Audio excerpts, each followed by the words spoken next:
Welcome, everybody. I'm Tom Anderson, and this is Webinar on Wednesday with Destinations Together. As always, a warm welcome to our Zoom listeners and cruise line executives that are tuning in. Today's webinar could be the most gripping and possibly the most frightening to date. In our weekly surveys, you have overwhelmingly asked us to provide information about sanitation, disinfection, and techniques to keep ourselves, our teams, guests, and our destinations safe. So today we will follow the social distancing guidelines, wear our mask and gloves, and focus on this session on the science of sanitation. Before we start with our featured speakers, I wanted to provide a quick update on the COVID economy and the stunning news in the cruise world.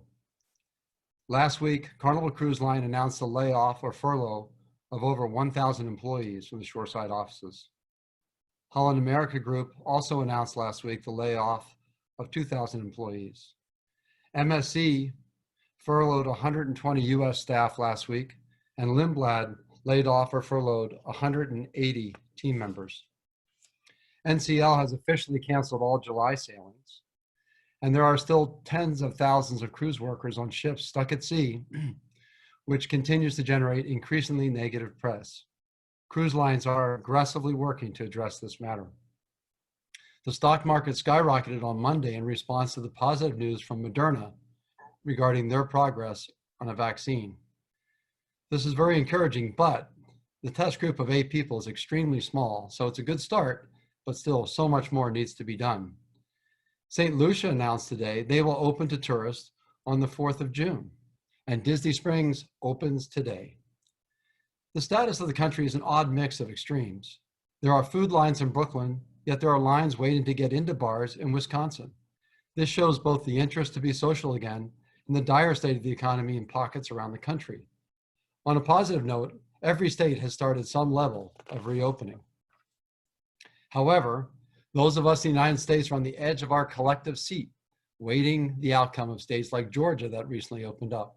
Will there be cases? We'll know in about 7 days. On a positive note, cruise lines report that booking trends are up. However, don't forget, hurricane season starts June 1st. So with these headlines as the backdrop, the world economy is slowly starting to open, and it seems to be improving fractionally despite the high unemployment here in the United States. Nevertheless, the cruise industry saw one of the most dramatically sad weeks in its history. We all know that the cause of the pandemic is the dreaded coronavirus. We have all sorts of highly educated people predicting the future outcome of the pandemic based on models. Have some states open too soon? Will we have a second wave that may be more devastating than the first? When will the economy be healthy again? So many questions and no definitive answers. One thing I have learned is that the answers, or should I say predictions, are based on models with calculated assumptions. So we need the science and innovate our way out of this dilemma. What we know to be factual is that the coronavirus is the source, and scientists know how the virus survives, how it spreads, and how to kill it. Today, we have a scientist with us that will provide a comprehensive overview of the science of sanitation. In addition, we have the executive director of the Global BioRisk Advisory Council to provide a framework for businesses and destinations to prepare, respond, and recover from biological threats and biohazard situations. Today's presentation is hosted by Destinations Together, which is an open platform of relevant information and collaboration to support the cruise industry and to support you, the tour and port operators. It is designed to help everyone connect, collaborate, and hopefully find solutions to bridge the gap until cruise ships and tourism return to our region. Please visit our website, www.destinationstogether.com, and follow us on Facebook, LinkedIn, and Instagram. Also, don't miss next week's webinar on Wednesday entitled Jamaica Tourism Reengineered. Learn how the government and the private sector task force work to set a plan to restart Jamaica tourism. I'll turn this over to Larry to share some important information and then introduce our speakers for today's Destinations Together webinar on Wednesday. Thanks, Tom. Many thanks to all of you for joining us today. We also want to recognize our guest speakers from last week's topic, the tour operations and the new normal, with John Welby, Historic Tours of America, and Dennis Campbell, founder and CEO of Ambassadors Gray Line. If you missed it, please check it out on our website. Before we get started, let me remind you of a few important housekeeping items. We are recording this webinar and we'll upload it to our website in the next few days. There is a Q&A tab below on your screen. Feel free to send through questions or comments. If time permits, we will present the questions to Keri and Patty at the end of their presentations. You can also vote on questions listed on the Q&A to help ensure we include the most relevant ones. After the presentations, we will pause for a quick poll to gauge everybody's impression and session today and ask a few pertinent questions. Please remember, we and our guests are only providing our options and possible sources for further intel. Okay, let's get the show on the road. Let me introduce our featured speakers today about our topic, the science of sanitation. Dr. Keri Lestage, COO ByoPLanet, will provide a deep dive in the coronavirus. What does it mean to be an envelope virus? How does it spread? Should you be afraid? How do you kill it? Learn the science behind disinfection and how electrostatic technology is your next best tool in the fight. Also, we have the pleasure of having Patty Olinger, Director of Global BioRisk Advisory Council, that's GBAC, who will provide an overview of GBAC, the reorganized leader in training, education, and certification, biorisk management, decontamination, and infection control disciplines. In addition, you will learn all about the Global BioRisk Advisory Council, their signature GBAC Star Certification Program, as well as their online training course, Microbial Warriors, to protect yourselves, your staff, your customers, and your business. Keri and Patty, we are so happy to have you join us today, and we really look forward to you sharing very important information through the science-based understanding of how to protect yourself, your staff, your customers, and your business during the next 45 minutes or so. And with that, Keri, the show is yours. Great. Thanks so much for the intro, everybody. Thanks for coming. Really glad that you could come today. Just give me half a second while I get my screen up here. All right. There we go. Okay, so today we're going to be talking a little bit about coronavirus, although I'm certain that you guys are probably sick to death of the topic. It seems to permeate every aspect of our lives these days. But we're going to touch on a couple of elements of the virus, which is relevant to our conversation today. And then I'm going to teach a little bit about electrostatics. And ByoPLanet is a manufacturer of air-assisted induction charge electrostatic sprayers. And we'll get into a little bit of what that means and why it's relevant in infection control. So let's start with our arch enemy these days, COVID-19. So this particular virus is part of a class of viruses that is actually fairly well known, and we actually have a fairly good understanding of how these viruses are constructed. And one of the key things about this is that it's called an envelope virus, which basically means that it has this shell around it. And that shell, although it is responsible for what allows it to attach to the receptors in your lungs, it also makes it highly susceptible to disinfectants, which means that if you take a look at the hierarchy of organisms that could potentially make us sick, this one is actually sort of at the low end of the spectrum in that it is very easy to kill, which is a point for us in this fight. So with that in mind, one of the ways that we have in our arsenal to attack this virus is through a specific type of delivery system called electrostatic spraying. And what this means is that when a disinfectant is sprayed from our nozzle, the disinfectant is broken up into droplets, and each one of those droplets has an electric charge to it. And that electric charge, those little droplets that have the electric charge, they are then attracted to whatever surface that you are trying to spray. So for example, if I was going to spray the seat that I'm sitting in, for example, when I spray the front of that seat, not only will the front of the seat get sprayed, but because of those little droplets, because they have the same charge on them, they don't like to be together. So they actually try to move away from each other. And so what ends up happening is as it approaches the front of that target, it will actually look for unoccupied space on that target, and it will wrap around the chair. So, you know, my handles, you'll get disinfectant underneath the handles, you'll get it underneath the chair, you'll get it into all those nooks and crannies that with non-electrostatic spraying, it is often missed. And so that is really the promise of electrostatic spraying and why it's uniquely suited for infection control, because it is very, very easy to be able to completely cover every single surface that that you're trying to target with disinfectant. So let me give you, you know, the picture speaks 1,000 words. So what this is one of those little silver trash cans. And this is looking at the side of the trash can. So assuming that we're spraying the front of the trash can, this is showing the side and then the back of the trash can.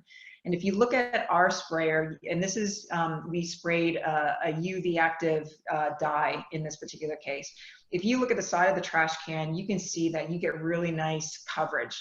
But what is really interesting is that you also get complete coverage on the back side of the can. And this is really what I was just speaking about the promise of electrostatics. Even though I'm spraying one side, the entire the entire circumference of that can is covered. Where if you look something like a trigger sprayer, which is something that we would, you know, would be a traditional delivery method, you can find that not only is there a lot of spots missing on that line of sight, you can see the runoff and a lot of dripping and bit of a mess, but you also look on the back side of that can, there's nothing there. So people will, when I've shared that slide before, people are saying, "Oh, but it's a metal can. You're rigging the system. You know, you're making it too difficult." What if you've got a surface that is completely non-conductive? Well, glass is, for all intents and purposes, non-conductive. So we did exactly the same experiment. In this particular case, we sprayed the front side of this light bulb, and then compared it to different delivery methods. So again, this is our good old-fashioned trigger sprayer that we use in our homes all the time. This is a pump sprayer. So you know those sprayers you can get at Home Depot where you lift up the pump and you add pressure mechanically. Again, the deposition is a little bit different. You can find that the droplet size is a little bit smaller, but still you're not nearly getting any deposition on the backside. This is and I'm going to use air quotes on here, cordless electrostatic sprayer. There's lots of them out there that you've seen, and we're going to talk a little bit about why cordless electrostatic sprayer is a bit of a misnomer. But you can see that in that particular case, even though they are claimed to be electrostatics, they are in fact not. And again, this backside and the deposition is pretty sloppy.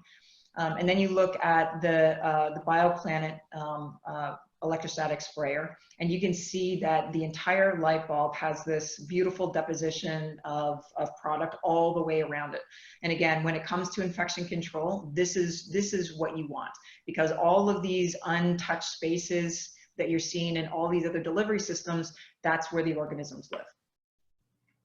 So want a bit of a shout out to our cruise customers. They were very early adopters for us. Like ByoPLanet has been in business for over a decade now, and it was, you know, Carnival, Royal Caribbean, Norwegian Cruise Lines that adopted our technology very, very early on. And the picture that I've got here on the other is a picture of one of the original units that was on the cruise lines. Even to this day, you'll find this unit on a lot of these ships. And the objective here, this was all pre-COVID clearly, but was for norovirus. And in the case of norovirus, it's an incredibly difficult organism to kill, much more difficult to kill than coronavirus is. And in the case of norovirus, it takes very, very little to get you sick. And so why the cruise lines were particularly interested in this technology was because we do get that complete wraparound effect with our technology. And so there wasn't an inch of space on that ship that wasn't completely coated in disinfectant. And so we were able to be very effective in eradicating a lot of the norovirus outbreaks and troubles that they were having. So we're proud of that partnership with our cruise lines. The other partnership that we're really proud of is the Clorox team. So when BioPLanet first got into business, we took the strategy of any water-based chemistry can be used through our equipment, and that is fundamentally true. But what we've recognized is that our delivery system is only as effective as the chemistry we put through it. And so my CEO, Rick O'Shea, he then sought a partner who would then be able to supply chemistry that would be suitable for our equipment. So we were ensured of the efficacy, we were ensured of the safety profile of it. And in this particular case, with the Clorox brand name, it brought a lot of trust and equity that Clorox brings to the table, because I can promise you that they do not put their 100-year-old brand name on just anything. About 4 years ago, we launched the first electrostatic sprayer that was branded Clorox, and we're now outside the cruise lines. We're now seeing our electrostatics being used in offices and schools and sports facilities. And this is what I like to call our glory wall. So here are some of the high-profile brands that are currently using the electrostatics in their facilities. So we're really proud of the partnership with the Clorox team and the success that they have had bringing the technology to all of these customers.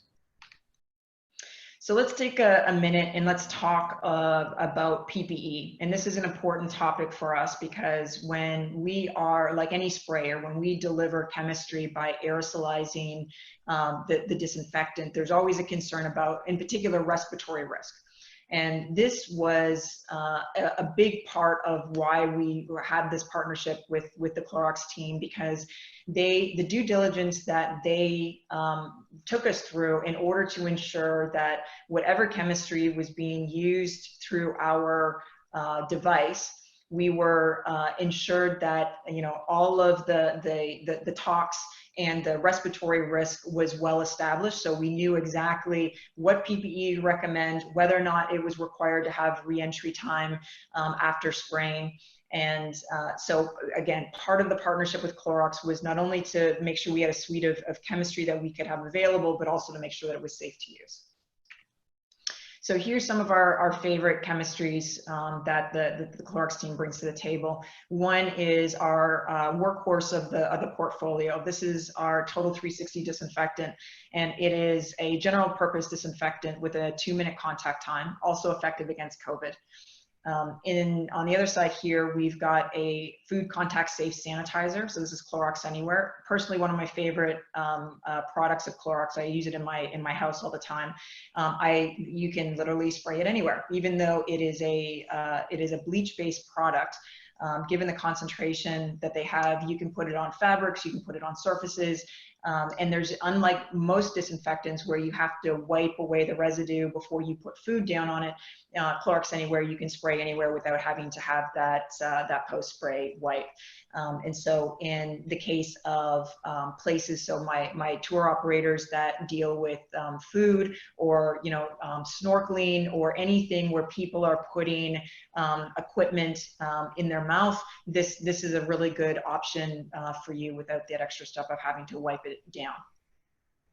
So two other ones that we like to talk about. Sport Defense is brand new. So this is one that is actually designed for our healthcare customers, where one of the things that Clorox recognized is that in healthcare, the need to be able to kill some of the toughest bugs in the world required a very special chemistry. But we wanted to make sure that the chemistry that came through our sprayers didn't require you to wear half-face respirators or really special PPE, which, the more traditional chemistries that are out there, that would absolutely be the case. So Clorox went back to the drawing board, and after several years of development, they created Spore Defense, which is effective against C. difficile, which is a spore-forming bacteria in the top of the hierarchy in terms of tough bugs to kill. But the beauty of this is not only is it have a fast contact time for spores, but it also only requires an N95 respirator, and there's no re-entry time after you spray. So that was a big win for our healthcare customers. And then vital oxide, this is the workhorse of our cruise line customers. This is the one that we use against human norovirus on a regular basis. It's a quat-based chlorine dioxide combo. And again, one that we've had a lot of success with our cruise line customers. So that's also an option for you. So one of the things that I just wanted to sum up about why electrostatics should be something that you want to consider as a key tool is that one of the benefits, as you can imagine, of being in the cruise line industry, not only do we have to be effective, but we have to be fast. They have to turn over those ships within 24 hours. Which means that there is a massive amount of surface area that needs to be covered. So electrostatics, we're able to cover 18,000 square feet per hour, which is significantly faster than any other delivery system out there. And we use significantly less chemistry because more of the chemistry actually lands on the surface. And the chemistries we offer, they're ready to use, so there's no mixing, there's no diluting, there's no anything like that. It's just you plug it into our system and you're off to the races. So that is my quick overview of electrostatics, and hopefully I've convinced you that this is a delivery system worth considering. But this is only part of the equation. We are only one tool in the toolbox, and I'm going to hand it over to Patty here. I think that she's going to help fill in some of the other pieces to this, which I think is super important, which is the training aspect. So I'll turn it over to Patty.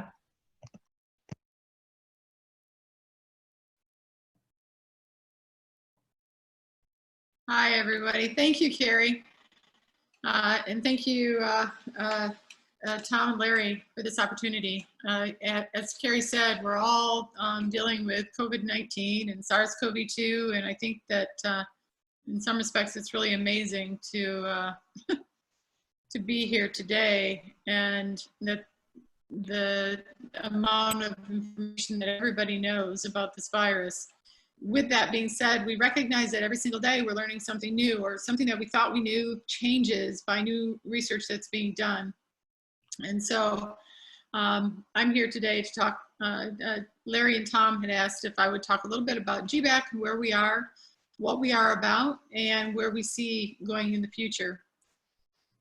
So the Global BioRisk Advisory Council, our motto is really prepare, respond, recover. And this was even before COVID-19. You know, my background is in environmental health and safety. I was part of Team Ebola at Emory University. My team provided the biosafety support to the clinical team that cared for the 4 Ebola patients at Emory. And I also provide support to the team that decons the planes that brought in folks from Wuhan, China, Diamond Princess, as well as the Ebola patients back in 2014 and 2015. You know, with that, what we've looked at when we came to ISSA last fall, we recognized that there was really a need. There's gaps in our industry, and that, you know, that the marriage between ISSA and GBAC really was going to potentially help bridge the gaps. So GBAC is a division of ISSA, and ISSA is the worldwide cleaning industry trade association in the world. We represent about 9,300 member companies, and we've spread across 105 different countries. We have offices in different locations around the world. Our Global BioRisk Advisory Council is made up of actually different, I'm trying to figure out how to move this forward. There we go. Different individuals from a variety of backgrounds. And so these are just 4 individuals. Myself, Dr. Gavin McGregor-Skinner, who on Monday joined ISSA full-time, Dr. Paul Meechan, who just recently retired for the Center for Disease Control, and Dr. Stefan Wagner, who just recently retired from Health Canada. And you can go out to the website, you know, from this on GBAC, and you can see the multitude of other members on our scientific advisory board. But one of the things that we've done is we've tried to look at which groups and making sure that we are represented by a wide variety of both governmental, private, and public organizations. So where do we see GBAC being, and especially with disinfection and pandemics and the cleaning industry? Well, what we've seen is that, for many years we were been looking at, cleaning was making things look nice and smell really wonderful. But now we're looking at the importance and the need for removal of dangerous pathogens. Traditionally, what GBAC has done, and we did a lot of hands-on training. So anything from those folks who are deconning planes and embassies around the world, high containment laboratories, high risk situations, crime and trauma, severely contaminated situations with highly infectious diseases, as well as unknowns in very unsanitary conditions. What we found was that when COVID-19 hit, all of our hands-on training ended up needing to be canceled. And the requests that were coming through were, we need to have training on the removal of dangerous pathogens. And it was the frontline worker, which we knew was a gap, and we were moving in that direction to actually start providing more training to that frontline worker, those in-house building contractors, and expressing, looking at what was available to them and building their skill sets. So we had to pivot very quickly, and we took our what John Barrett, our executive director of ISSA, calls our boutique training, and we ended up coming up with a 2.5-hour program, our fundamentals online course. And we really, when I look at this slide here and I look at the topics that we cover and the intensity, knowing what goes into those topics, we cover a lot of information in about a 2.5-hour time period. And it's one of those things that with the need that we've seen and the desire of individuals to learn more, it provides people at least a fundamental knowledge of an introduction to COVID-19, where did it come from, how does it spread, how to break the chain of infection, looking at protocols on how you assess a situation, what we call that risk assessment, and then personal protective equipment, looking at the cleaning, disinfection, and the tools, like the BioPLanet unit that Keri talked about a minute ago. One of the neat things is, Larry and Tom want to make sure that I mentioned, is that if you write down this code here, Destinations 2020, you can go out to our website and you can actually, it's a discount for the taking the online course. And so, the beauty of that is that you'll be able to then have access to that course at a reduced rate. So how does GBAC help facilities, help cruise ships, help the cruise industry? It's interesting, when we launched the online training, we thought, okay, great. I had talked to John about a program, and it was a vision that I had for facilities, and it was one that we had decided we were going to roll out this fall at our fall show, and it was called GBAC Star. And what that was is, because of my background in management systems, I thought, if we had some type of facility accreditation program or quality management program that looked at people's cleaning, disinfection work practices, and also, what equipment they're using, what chemistry they're using, what personal protective equipment they have, because as Keri indicated, it does matter. And, depending on what you're using, you may have to have something more robust, a chemical cartridge versus a mask, or no PPE at all. And then with COVID-19, we recognize there's also that infection prevention program part of it. And when, John came back to me and he said, we really need this sooner than later. How quickly can we get something up and running? And I'm, having 20 years of experience in building international programs in BioRisk management, I'm thinking, you want this how quickly? And it was like, I really have to hand it off to the GBAC team and a lot of our affiliated partners like BioPLanet and others to say, we really, again, I use that word, pivoted. We were able to build the program. We launched it 2 weeks ago tomorrow, where our facility accreditation program. And what that facility accreditation program is intended to do is to provide confidence and trust by a third-party validation, the GBAC group, that facilities are ready to open, that we're here, and that the facility and their service providers are following work practices that will assist in cleaning, sanitization, disinfection, and infection prevention programs. So who is it for? Well, all facilities. It's very interesting. There has not been a day that has gone by since we've started launching this that we don't have a new organization or new group that comes forward to say, have you thought of zoos? Have you thought of, with Tom and Larry,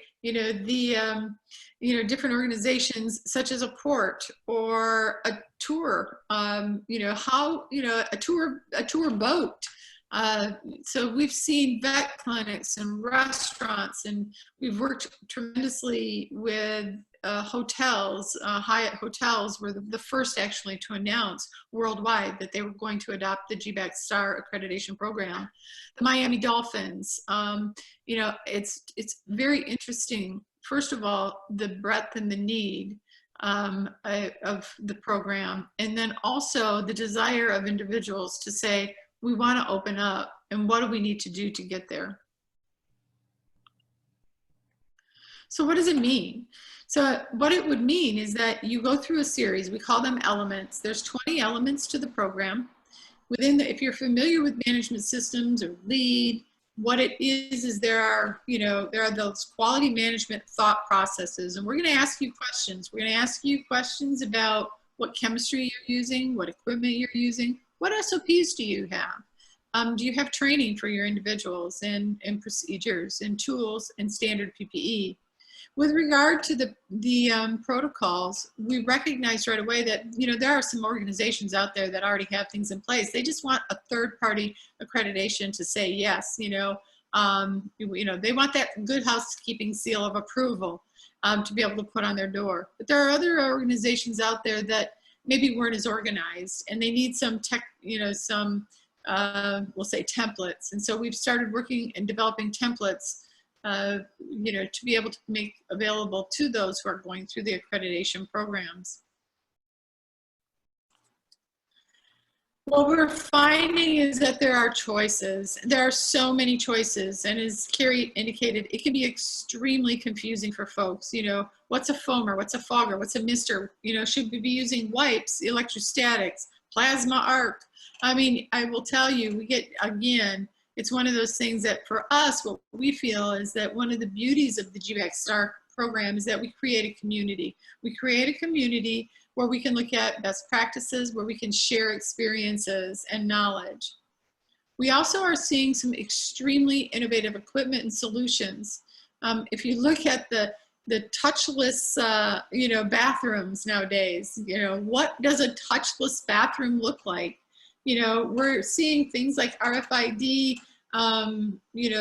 little indicators where somebody is wanting to document that they've done cleaning, that they have cleaned and sanitized an area, and they can actually, they log in, log out with their phones.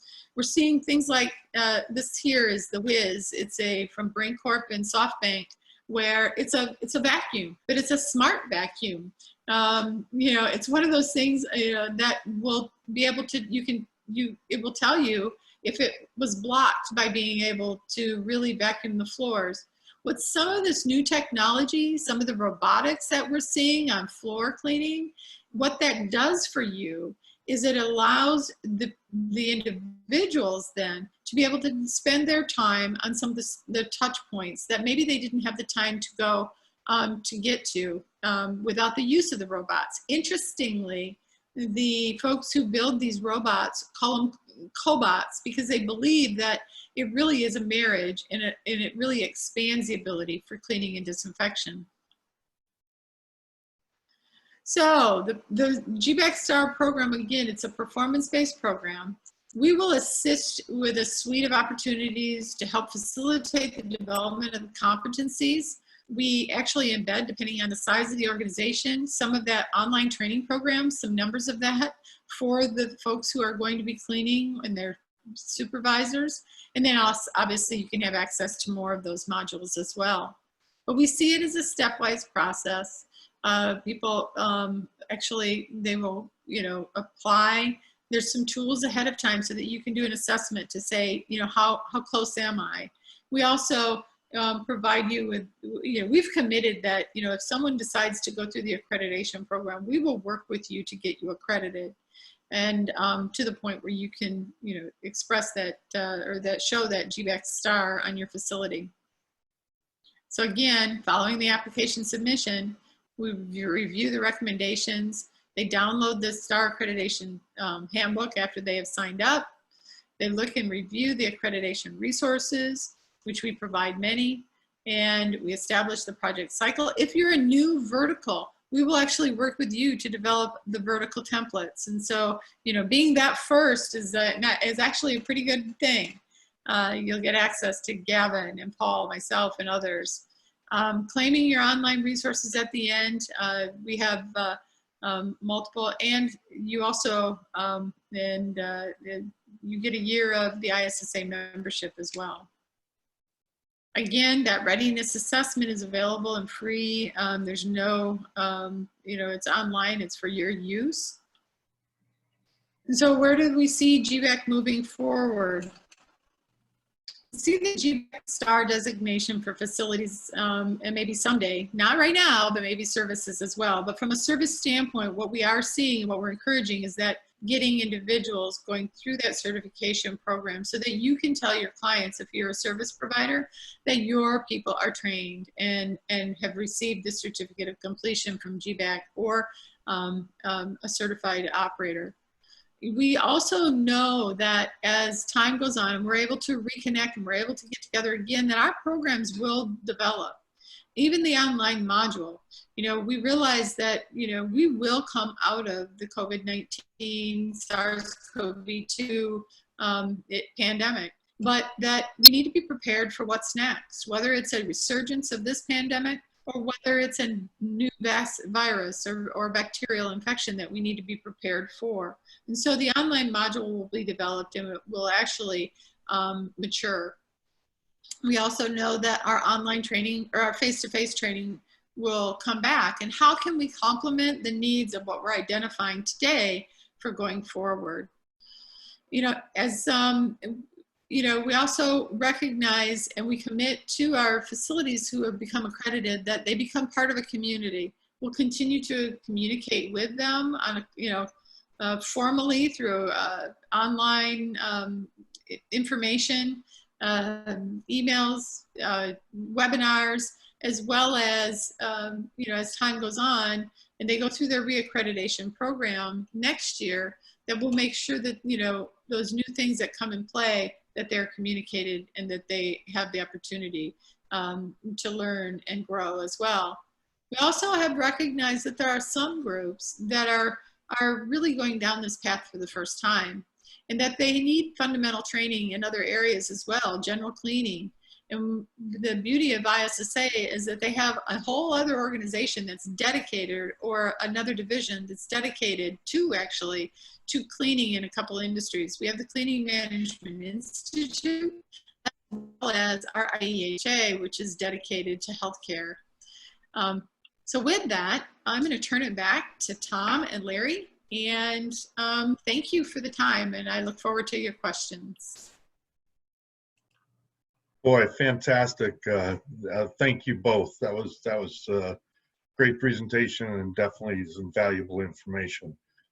Before we get to the Q&As, which looks like we've got quite a few to ask you guys, let's do a quick poll and get some questions answered.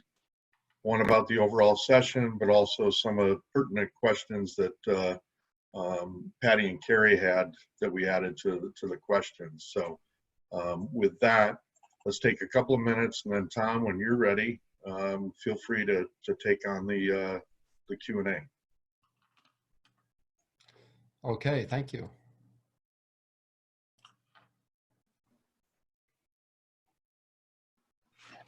Well, while people are working on the survey, Keri and Patty, if you guys are ready, I'll go ahead and start because we do have quite a few questions here. First question that had the most votes is, do you have, I guess this would probably be, well, it could be for either one, but maybe it's Keri. Do you have a portable unit for coaches or maybe for vessels? Because the unit you showed obviously was the big one. Yeah, that's the big one. So yeah, so the unit that we do have readily available is the small cart unit. In that particular case, though, it does still require that you plug it in. And I know that one of the major complaints about our particular unit is the fact that it does need to be plugged in. But frankly, trying to crack the physics on making a battery operated electrostatic sprayer that is truly electrostatics has not been invented yet. And I know that there's a lot of sprayers out there that claim to be electrostatics and are battery operated, but as I was able to show with some of those deposition images, that they're really just atomized sprayers. So I understand the mobility question. And I think it really comes down to asking whether or not, is it the infection control aspects of where you're using this, is it absolutely critical? And if it's absolutely critical, then, dealing with the immobility such as it is with the unit, I think is a necessary evil. But if it's more of a nice to have and a bit of a wish list, then, some of these other more portable atomized sprayers may be a better choice for you. So I think you have to take a closer look at what your specific needs are and then, make a choice. And Keri, real quick, during your presentation, and just now you mentioned it again, these cordless electrostatic sprayers, what is it about the cordless or a battery aspect that make the physics not quite work right? Yeah, it really comes down to, you need a source of electrons in order to put that charge onto those droplets. And the source of electrons for us is that plug in the wall. The cordless ones, where they get your electrons is from the operator's body. So if you take a look at some of those units, there's this nice little metal strip in the handle that you wrap your hand around, and it will suck the electrons out of your body, which means that you will build up a charge as you use it. The problem is that you are not an infinite sink for electrons, which means that very, very quickly that source of electrons from your body will become depleted and you will no longer get charge. And so a lot of these electrostatic sprayers, you see like the demos that they do on YouTube and such, like they do those demos instantly. So for the first second or two, they're able to spray and you get a wrap. But if you actually had used that system and sprayed it for even 10 seconds and then tried to do the same demo, it would fail miserably. So for us, we have not been able to find a good way to get solid grounding that isn't from a plug. And that has been for us the biggest challenge. And for us, consistency of charge is critical because that's the only way that you can ensure that you're going to get that wraparound effect. All right, that's very interesting. Thank you for expounding on that. Next one is from Gabriel. This one was voted several times. Keri, we understand that your products are heavy duty and probably more suitable for cruise lines, but we ask, would you recommend to buy those portable units on Amazon for around $300 to $400 if you consider that some are very small or family-based tour operators with limited investing capacity? I suspect your last answer might be connected to this answer. Yeah, it absolutely is. And I understand the cost aspects of it. Like you can get some of these handheld sprayers for a couple of $100. I know the Victory system sells for about $600. And then when you consider buying, a sprayer from us, which is $4,000, that's a huge jump. And I completely recognize that for a lot of folks it's a significant investment. But again, it really comes back to, if infection control is absolutely critical, then we are by far the most efficient and the best delivery system. Now, we're not the only delivery system. There's other ways that you can achieve it. It's probably going to take you more manpower and longer. So if you've got big square footage and a really quick turnaround, then our equipment is really well suited for you.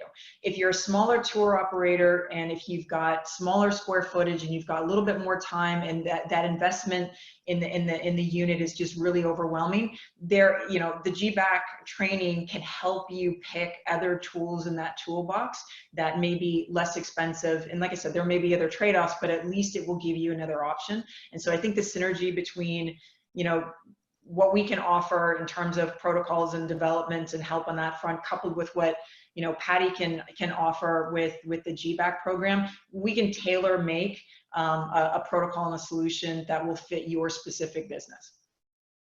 Okay. One other quick question that I had as well is when you spray with the electrostatic sprayer, how do you know that you've put on enough product? You say it kind of wraps around. Yeah. And I get the logic of that, but how do you know you sprayed enough to make sure it fully envelops the object? So the way that we address it is super simple. The instructions are spray until thoroughly wet. And what I mean by that is that the line of sight surfaces that you're spraying, if you can start to see the moisture form on that surface, then you can be assured that not only have you got good deposition on the front, but all of that wrap has happened. So the instructions when we spray is just as you're walking through and you're spraying your targets, make sure you start to see that wetness start to develop on those targets, and then the equipment will do the rest. Okay, thank you. This one is from Marco, has voted several times. UV sanitation claims to be highly effective, over 99.5%. How does that compare with other methods such as electrostatics? So, you know, I've got a actually pretty decent history with UV, and you're absolutely right. UV under, I would say, ideal scenarios works really, really well. Nothing gets wet. You know, it's highly effective. The problem is that you don't work in ideal scenarios. So if you have in the history that I've got with the Clorox team is they sold a tower of UV lights that they used in healthcare. And, you know, we were able to show and had all sorts of data that, you know, at a certain distance, at a certain time, all of the line of sight surfaces we were able to get good kill. The problem is that UV doesn't work in a shadow. And so when you take a look at your workflow and the places that you're going to disinfect, if you don't have perfectly straight walls with no furniture or no objects in the way, then UV is the one for you. But if not, and if you've got furniture and people and complex sort of geometries that you got to work through, UV really doesn't work particularly well because the mechanics of trying to make sure that you get all those line of sights set is difficult. And UV is expensive. Like, you know, I get it. Like my device isn't exactly cheap, but UV is big bucks, and the maintenance of it and such like. So unless I would really only recommend UV under very specific circumstances for given sort of the audience that we're in here right now, it would not be my first choice by any stretch of the imagination. And I 100% agree. I mean, we've even seen situations where when installed inappropriately, it can cause a hazard. And so if you don't have the controls in place and the maintenance program there as well, you know, it can cause problems. But we all know that UV does kill. Yeah.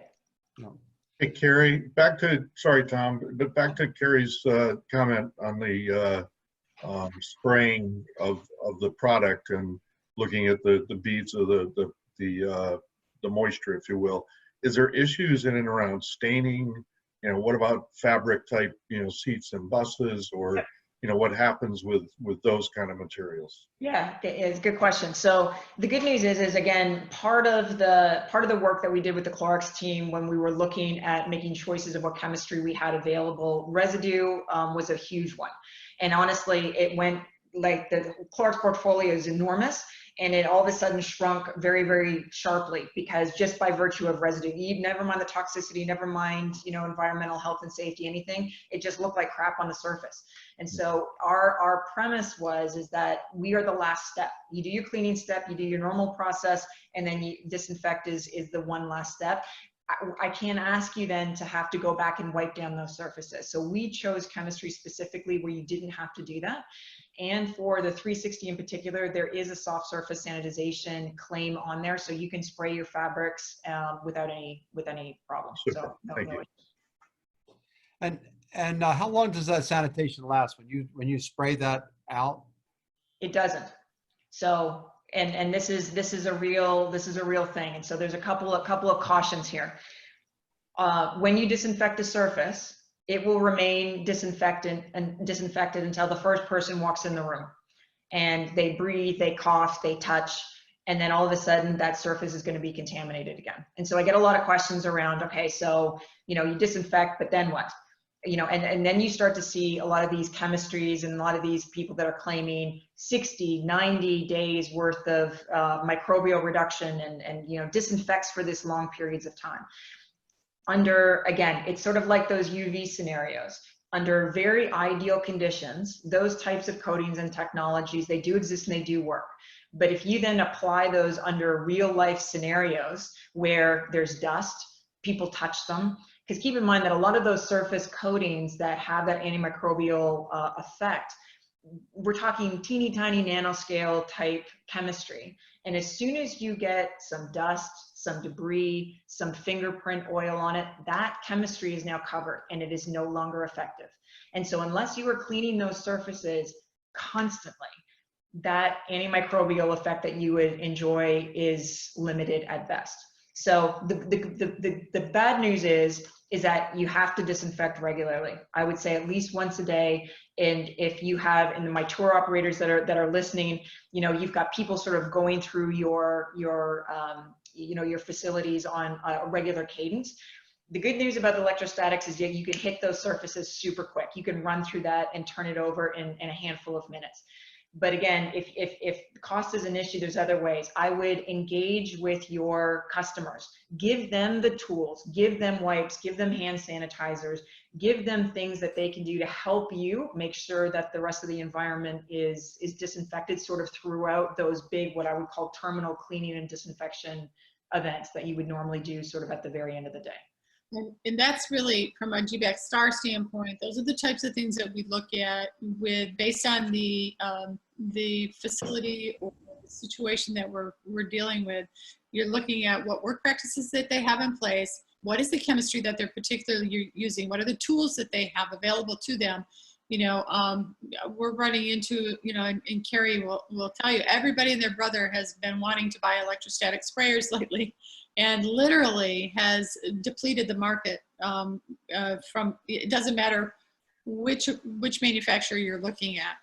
And so if you wanted something today, you're going to have to wait for 2 or 3 months before you might get delivery. And so what are you going to do in the meantime if you're opening up? And understanding just what Keri was talking about, what is your process?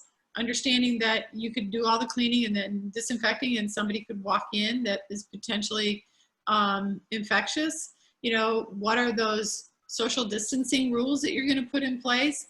And the importance of the cleaning and disinfection is, as you're doing it routinely, you're bringing down viral loads. And that's really an important thing to remember, that you're bringing down those viral loads, and it's not just on your back. Providing wipes to people, providing hand sanitizing stations to individuals, ensuring people are wearing masks, all these things put together really put your program in a place where, we'll have a better opportunity and a better success of reopening. And Patty, a question or two here directed at you on GBAC. What's the average cost of achieving GBAC certification? And I'm assuming they're probably asking about the course, but maybe you could just briefly touch on GBAC Star as well, which I know is much more complicated. Yeah, the GBAC Star is really much more complicated. I mean, we really committed to making this a very affordable program because we want people to open up. We feel that that's being a nonprofit organization. We really want to be here as a facilitator for folks to be able to open up and to be able to work with organizations. All of the pricing is out on the website. And so you can go out to the website and you can see, like, for a hotel, it's $3 a room. If it's a If it's a restaurant, I think it's $5 a chair. And occasionally, something like Tom and Larry throw us a curveball and say, yeah, but what about a tour? And so we work with that industry to say what makes sense and make it so that it's affordable. So go out to the website and kind of look at that. The training is normally $300 for non-members, but with Destinations code, it's actually at member pricing. So, and that's $150 a person. Okay, and then this one probably, this is from Armando. How do you certify a tour that visits several facilities? Some of the facilities are government or public, maybe another one is private. Their example specifically is, a tour that might visit Chichen Itza, which of course is a government or public Maya ruin site. But you may not have an answer to this one yet, I imagine. We're working on that. Actually, working with Tom and Larry on some of these things. So what we're going to be working with you on with tours is what can you do to help your people be safe while you're doing those tours, it's I guess one of the things, and I know that Keri will say, being that science background in us, it's one of those challenges that it's like when someone says, oh, this can't be done. It's like, oh yeah, we'll figure it out. And so it's a challenge, but I think the really humbling, and I guess I would say, if there's a feel-good moment in all this, is being able to work with different disciplines to be able to help them work through a logical standpoint of being able to get, to reopen. And, we know that, every time we open up the newspaper, somebody says something different, it's this bad or it's better, or it's this, oh, it's not this way or it is. And so sifting through all that, it's going to take, that whole aspect of we're in this together. One sent through a note, can I join ISSA and be GBAC certified if I use in my cleaning arsenal UV equipment? Well, I think just as Keri indicated, one of the things that we'll look at, if that's all you're looking at and you have a very complex, we're going to sit down with you and we'll talk through how you're utilizing it and does it scientifically make sense?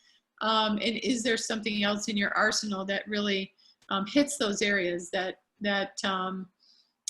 help you get to where you need to get to? Okay. This was asked by Guillermo. This could be probably an overall question. Is the program available in Mexico, and probably could be extended to, is it available to in really almost any country where we have tourism? Yes, we actually are worldwide.